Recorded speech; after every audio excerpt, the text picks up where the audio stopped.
Bible sponsors, what you team? Welcome back to another episode of South Stand Stories. The series, of course, will go through everything happening around the world of Leeds United, and we have a little talk about it. And boy, it is a big one. I warned you, this collab was going to break the internet. It was going to destroy it and send it into smithereens, shoot it into the very core of its being. Kieran Rants, the special guest for today, because of course we are talking about Leeds United versus Everton. So first of all, Kieran, how are you doing, my brother? Everything outside of Everton, I'm doing absolutely fantastic. As simple as that, yeah, I'm doing all right. How are you doing, JT? I am doing fantastic as well. Not the best result against Brighton, as you guys all well and truly know.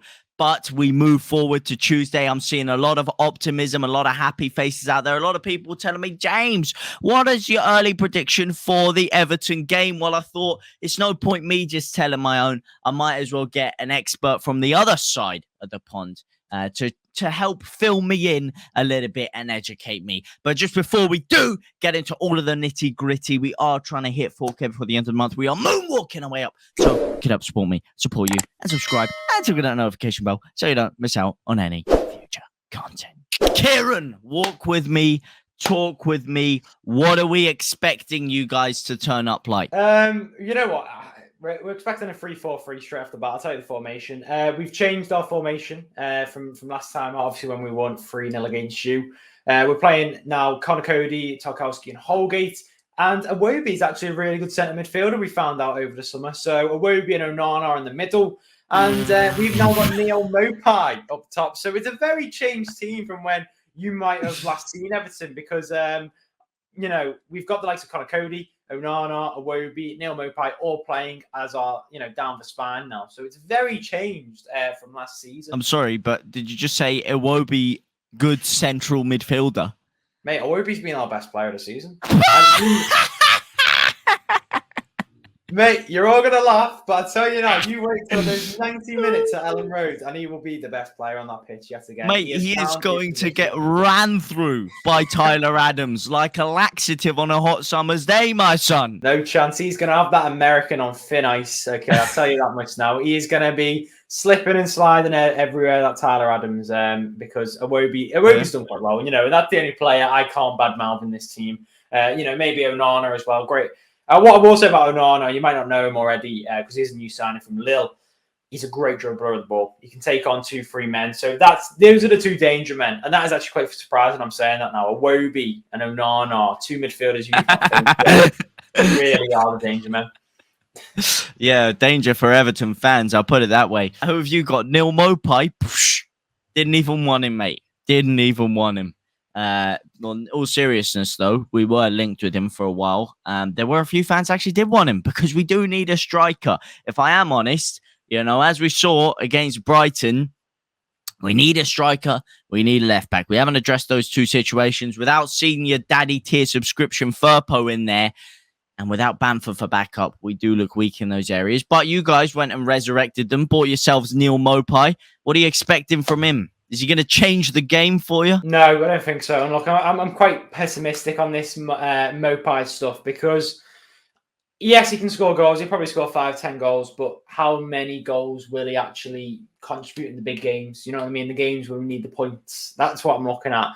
And I don't know, man. I think it depends what type of defence we go up against. If we go up against a defence which is very sort of easily rattled, a defence which hasn't got any sort of maturity about it, Maupay will do quite well. But if you come up with defence with maturity, you look at the likes of Manchester City, Liverpool, I'd even throw Crystal Palace in there for now. Look at what Anderson did to Nunes, for example.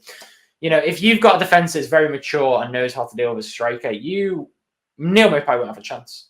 But if you've got a very immature defence, then he might stand a chance and get a few good goals here and there. So I'm looking at that Leeds game. He might feast. He might feast on his first game. When he made his debut for Brighton, he scored I think he scored on his debut. He loves a last-minute winner as well. I don't like that smirk as you were talking about immature defenses there. I don't like that. That was cheeky. All right, that was uncalled for. But I'll tell you now, I've looked at Leeds' defence, and you've told me a little bit about it prior. I think you conceded the most goals last year in a month, wasn't it? Like the most goals conceded in a month. I know you're. Oh, mate, we are like porn stars back there. I'll quote you, Izzy, with this one. We are porn stars because we turn up at the back every single week and we get dealt with. All right, we get dealt with. Like I said, laxative FC. We get ran through with very little pressure, very, very little pressure. About as much pressure as a broken piston would be enough to push through us. I'll tell you that much. And we crumble like a digestive in a hot mug of tea. It's not good. Hopefully we can resurrect the problems that we had against Brighton. Serious problems, man. And the problems for me, if I am looking at this from a Leeds perspective, we didn't take the game to them. You look at the Chelsea game, oh my God, our press was more intense than a triple shot array and nephews. We were at them from minute go. We didn't give them a second to breathe. Honestly, we swarmed them like a Black Ops 2 kill streak. And then all of a sudden, we turn up the next week against Brighton. And I'm sat there giving it the big one, smoking a Cuban, saying we're going to absolutely roll through them. And then what do? We just sit back and we get dealt with. We don't put them under any pressure at all. And they come and walk through us. And yes, you know what? I am confident, boys. I am confident going into this. But then again, it's Everton. And it's goddamn Frank Lampard. And they always seem to do us over, man. Every single time we play you guys, every single time we play Frank Lampard, everyone lords in it. And then you guys go and pull out a result like that 3-0 last year. So it's a 50-50 one for me. Just what about you? How are you feeling? What are your thoughts? I'm not too optimistic. I don't think. Listen, we've got a good record against Leeds. I think whenever we go to Leeds, we always perform quite well. But performance is not going to get you the results. And I am just very concerned about how well Neil Maupay will do in this game. Because if Maupay does amazing, really starts off well, then we've got an outlet then. But if we don't have Neil Maupay, hitting the tracks, really running at the Leeds defence, going for it, getting the goals that we need, then we're going to have the same sort of story as we've had against Chelsea, Villa, and Nottingham Forest, and even Brentford I'm going to throw in there as well. It is just, we're good on the ball, but as soon as we try and get the ball up to a striker, we've got no striker there.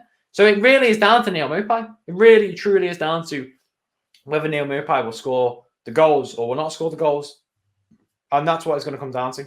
But Neil Maupay is a shithouse, man. He always does it against us as well. That's what I mean, man. You got Everton, you got Lampard, you got Maupay, you've even got flipping Iwobi. Gray always turns up against us flipping. It's like a scene of 50 Shades of Grey whenever he gets on the ball in and around our 18-yard box. I can't even speak. All right, that's how many Vietnam flashbacks I'm getting from that one. But what needs to change for you? Because you guys absolutely suck ass. If you guys aren't relegated by the end of the season on the form you are at the moment, then I'll be quite surprised, to be honest. What needs to change? Is it the manager? Is it the squad? Is there a certain tactic? Or what is going wrong? I fully back Frank Lampard straight off the bat. I think he's absolutely fantastic. I do. I really love him. I was calling for him to come into the job before Rafa got sacked. So I love that man, and I would never blame that man.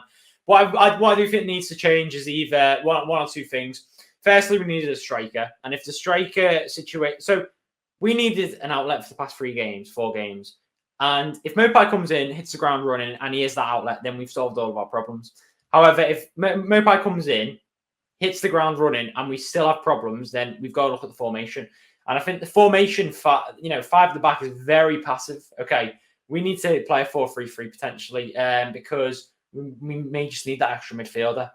You know what I mean? We genuinely might need, someone. If we were to buy a Gallagher, let's say, Gallagher would fit perfectly in a midfield three of Iwobi and Onana. I really would.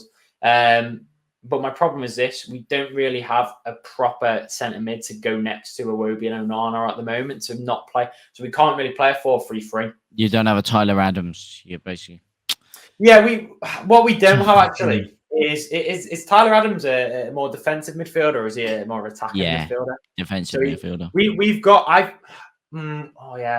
it's a hard one because Onana and Iwobi are quite box to box. They quite like going up and down. So we either lack someone like an Adams or we lack a more progressive attacking midfielder. I don't know which one it is yet. Speaking of domination, you're going to see an absolute domination at Ellen Road on Tuesday, man. It's not even going to be a tight game, man. It's going to be about as tight as a hooker's legs on the red light district. We are going to crush them.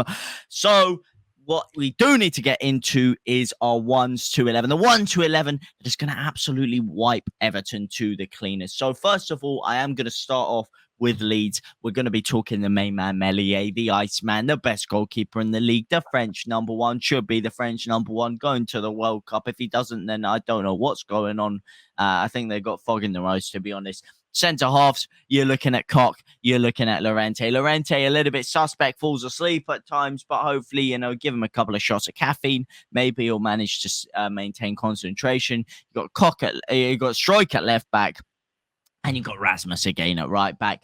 Again, I don't think Rasmus actually did too poorly. I know there's a lot of question marks around him. I don't think he did too poorly. So I don't think it's time to bring drama in yet. I don't think there's enough drama in the team to bring him in just yet. Until Firpo's back, Stroik's obviously going to have to occupy left back. You're going to be looking at Rocker and Adams in the midfield, Harrison, Rodrigo, and I think you're going to see James again, and I think you're going to see Aronson again. I think that's just going to be the exact same lineup again. I would potentially bring Sinister in over Dan James, but I don't see it happening this soon. A lot of people calling for Mateusz Klich, and you know what? I don't think he'll do it. But I'll put Klich in cam. I'll take James out, put Aronson right wing, and I'll put Rodrigo up front.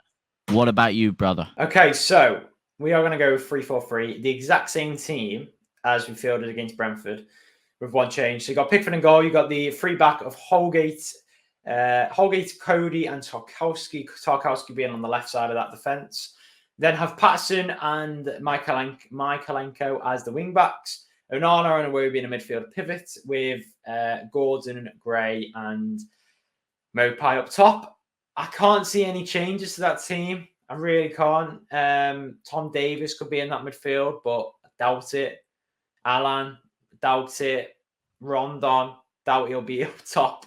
It's the same team. And this is what you learn at Everton. We've fielded the same team out for the past 4 games, and we'll do the exact same again, and we'll make the exact same mistakes again. Okay, it's as simple as that. It's absolutely as simple as that. I could sit here and go, I want to play a 4-3-3 and, progressive forward and all this blah, blah, blah with overlapping fullbacks. But we ain't going to get that, are we? So I'll be realistic. Same team as last time without McNeil. Rondon didn't even start. Without Rondon and without McNeil, we're putting Maupay in up top. That was a tasty lineup.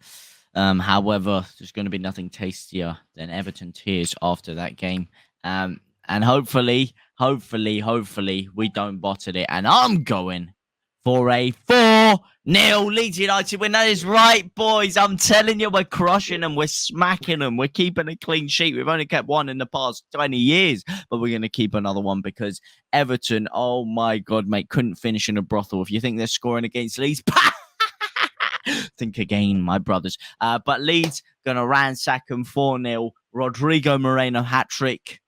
Say Aronson gets a goal as well. Aronson on the shirt. Aronson on the score sheet. What about you? What's your scores on the doors?